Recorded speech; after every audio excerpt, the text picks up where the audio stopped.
జీవితంలో ఏ అంశంలో అయినా విజేతల చుట్టూనే ప్రపంచం ఉంటుంది. ఓటమి ఒంటరిది. ఓటమి అంటే కేవలం పరీక్షల్లో అని మాత్రమే కాదు. ఏ అంశంలో అయినా ఓడిపోయిన వాళ్ళని జాలిగానే చూస్తారు. సహకారం అందించడానికి కూడా ఓటమికి ఎవరూ తోడురారు. కానీ విజేతలతో సంబరాలు ఉంటాయి. ఓడిపోతే జీవితం నాశనమైనట్టేనా?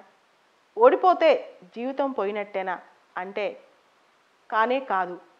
ఎందుకంటే ఓటమిలో మనం ఒంటరిగా ఉన్నా తద్వారా వచ్చే అనుభవాలు చాలా ఎక్కువ ఉంటాయి.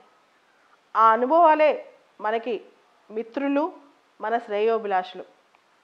ఓడిపోయినప్పుడు లేదా ఏదైనా అంశంలో గెలవలేనప్పుడు మనం ఎవరైనా సహకారం అందిస్తారా, ఎవరైనా తోడు వస్తారా, ఎవరైనా చెయ్యి అందిస్తారా అని ఎదురు చూస్తూ ఉంటాం. చాలాసార్లు ఆ బాధలో అనేక మందిని సహాయం అందిస్తూ ఉంటాం. అనేక మందిని వాళ్ళ సహకారం ఇవ్వమని కోరుతూ ఉంటాం. ఆ సందర్భంలో ఎవరూ మనతో రాకపోయేసరికి మనం ఒంటరిగా ఉన్నాం. ప్రపంచంలో మన చుట్టూ ఎంతమంది ఉన్నారు, కానీ మనం ఏకాంతంగానే ఉన్నాం. ఎవరు ఆ స్పేస్ ఫిల్ చేయట్లేదు. మనకి తోడు ఎవరు రావట్లేదు. జీవితంలో కష్టాలు వచ్చినప్పుడు, మనకు ఓటమి వచ్చినప్పుడు అని అనుకుంటూ ఉంటాం. కానీ అదే మనకు గొప్ప అవకాశం, గొప్ప సదవకాశం.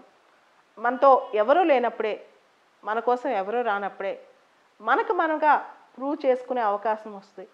ఓటమిలో, ఒంటరితనంలో మనకు ఖచ్చితంగా ఒక సువర్ణ అవకాశం దొరికిద్ది. అది ఏంటి అంటే మనల్ని మనం మనుషులుగా నిలబెట్టుకోవడానికి, స్వయం సిద్ధంగా స్వతహాగా మన కాళ్ళ మీద మనం ఎదగటానికి ఈ ఒంటరితనం, ఓటమి మనకు చాలా సహాయం చేస్తాయి. చాలామంది జీవితాల్లో మనం ఏమనుకుంటామంటే పుట్టంగానే చాలామంది సపోర్ట్ చేశారు, చిన్నప్పటి నుంచి అందరి సహకారం ఉంది, అందరి సపోర్ట్ ఉంది. అలా అన్నీ ఉండి అంతా చేస్తే వాళ్ళు గొప్ప విజేతలు ఎవరు? అందరూ వదిలేసి డెస్టిట్యూట్గా ఉండి, ఒంటరిగా ఓడిపోతూ ఉండి, అప్పుడు మన సక్సెస్ చివరి రోజున ఆ విజయం అనేది చాలా గొప్పగా ఉంటుంది, చాలా అందంగా ఉంటుంది. దానికోసం ప్రయత్నించండి. ఈరోజు ఓడిపోయినందుకు బాధపడద్దు. ఓడిపోయినందుకు ఓడిపోవటం తప్పు కాదు. ఓడిపోయినందుకు ఏ విధంగానూ అధైర్యపడద్దు. ఎందుకంటే ఎన్నో ఓటములను చూసిన తర్వాత, ఎన్నో ఒంటరి దినాలు చూసిన తర్వాత జీవితంలో మనకి అందమైన విజయం అనేది వస్తాయి. విజయం అంటే కేవలం పరీక్ష రాసి ఐఏఎస్ఓ, ఐపీఎస్ఓ, డాక్టరో, ఇంజనీరో అవటం కాదు. జీవితంలో మనం అనుకున్నది సాధించటం, మన లక్ష్యాలను ఛేదించటం, మనం ఏదైతే జీవితంలో ముఖ్యమైన లక్ష్యాలుగా పెట్టుకున్నామో, ఏదైతే చేయాలనుకుంటున్నామో అవి చేయటం అన్నమాట. సో ఆ సక్సెస్ కోసం ఉండండి. టెంపరీగా ఒక చిన్న పరీక్ష వస్తుందనో, లేదా ఆ పరీక్షలో ఫెయిల్ అయిపోయామనో, లేదా పరీక్ష డేట్ ఇంకా రాలేదనో, ఇలా చిన్న చిన్న వాటికి ఓటమి, ఒంటరితనం అనుకోవద్దు.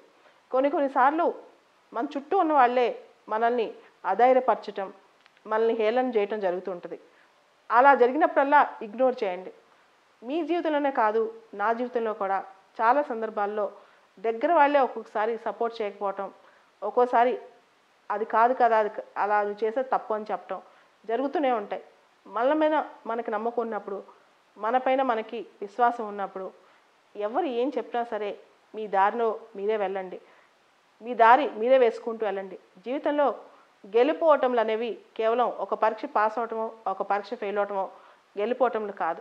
జీవితంలో ప్రయాణిస్తూనే ఉండండి, దాన్ని ఆస్వాదిస్తూనే ఉండండి. ఒంటరి అని ఎప్పుడు ఫీల్ అవ్వద్దు. మన అనుభవాలన్నీ మన చేతిలో, మన ధ్యాసల్లో, మన తలంపుల్లో ఎప్పటికీ ఉంటాయి. నువ్వెప్పుడు ఒంటరివి కాదు.